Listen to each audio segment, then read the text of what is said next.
I was scavenging for leftovers in a dumpster when my wife, who'd been dead for 3 years, appeared. She stepped out of a Rolls-Royce and looked down at me. Marcus Brown, you've passed my test after all. I stared at her blankly, clutching a piece of moldy bread. Turns out 3 years ago at a class reunion, her ex-boyfriend, the one she dated before me, had proposed a test. I want to see if what you two have is true love. Fake your death right now. Cut off all his cards. Take back the house too. If he's still single for you 3 years later, you pass. Do you dare? She'd laughed then. Why wouldn't I dare? Marcus loves me to death. Forget 3 years. Even 30 years he'd stay faithful to me. Now, she turned back to smirk at her first love in the passenger seat. What did I tell you? The bread crumbled in my grip. Vivian White looked at me. All right, I'm here to take you and my son Oliver home. Where's Oliver? Dead. I raised my eyes. 3 years ago, when none of the cards worked, there was no money for his surgery. He died. Vivian froze. She started looking around the dump. Nothing but endless stench and me, clutching moldy bread. She knew I loved our son to the bone. I'd take Oliver everywhere, no matter what I was doing. But now, Oliver wasn't by my side. You're joking. There was a flash of panic when Vivian spoke. I'm serious. I'm here to take you both home. Home? I looked up with red eyes. 3 years ago when you faked your death,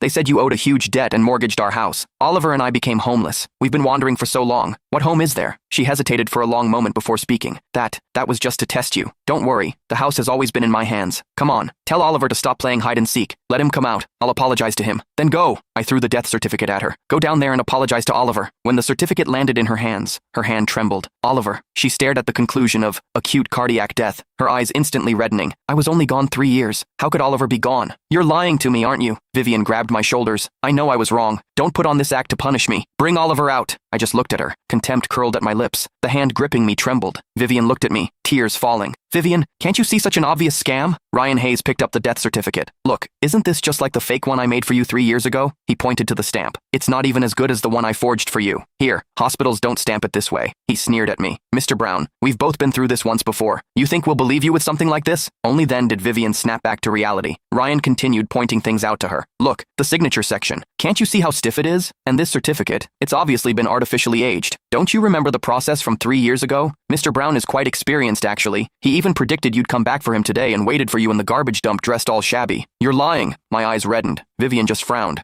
After examining the death certificate several times, she looked at me with contempt. I almost fell for it. The death certificate hit my body as she said coldly, "Looks like Ryan was right. You're much more calculating than you appear. You! Get Oliver back home by the end of today. He's only 6. He can't learn bad habits from a father like you." She turned to leave. I quickly stood up, trying to stop her, but Ryan positioned himself between us. Mr. Brown, he spoke in a voice only we could hear, venomously. I know Oliver died a long time ago. I looked at him in disbelief. Know why Vivian doesn't know? He chuckled softly. Because I blocked all information about Oliver from reaching her. My fists clenched tight. Speaking of which, Oliver was really pitiful. His mother had just died, and then he was diagnosed with congenital heart disease. There was a matching heart for him, but his father couldn't come up with a single